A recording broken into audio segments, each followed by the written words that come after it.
Police have fired tear gas at supporters of Pakistan's jailed former Prime Minister Imran Khan in Islamabad.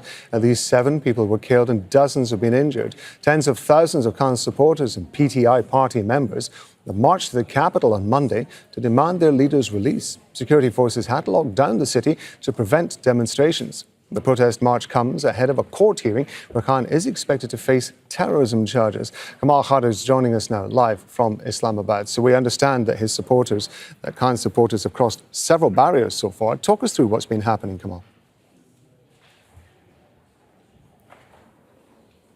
Indeed, they've had to cross those barriers all the way from the Khyber Pakhtunkhwa province, from the Punjab, wherever they've been coming from. They've faced obstacles, containers, barricades, and they've had scuffles with the police. But right now, the scene of the action right now is outside our office.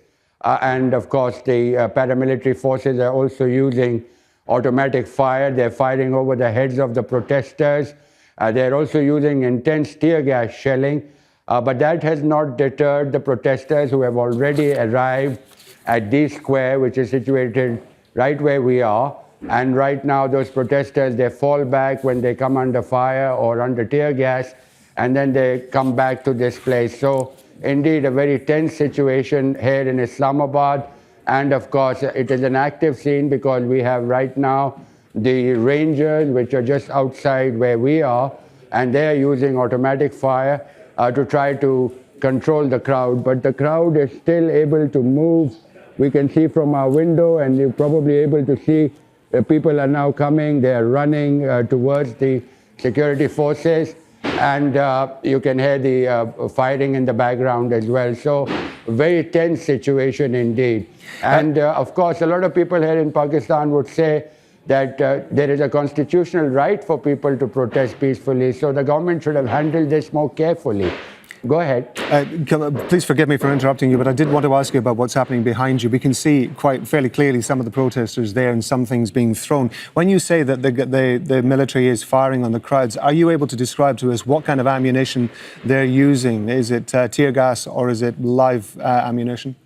They are using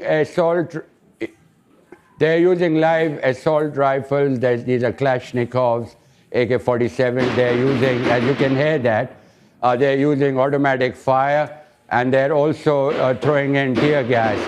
As you can see, the firing is now very close to where we are. And we've, of course, had to move in here for our own safety because you cannot walk outside. It is a thick cloud of tear gas, and of course, the situation very tense. We saw some of the injured being carried away by the protesters. They have complained that many of them are injured, and but they say that they will not budge. More people are expected to arrive here, and it will be important to see how the government deals with this, because right now what we can hear is a volley of automatic fire that is over the heads of these protesters. And the fear is that if there are more casualties, this situation could easily spin out of control. Kamal, thank you very much indeed. Kamal Khadr talking to us from Islamabad there. Make sure to subscribe to our channel to get the latest news from Al Jazeera.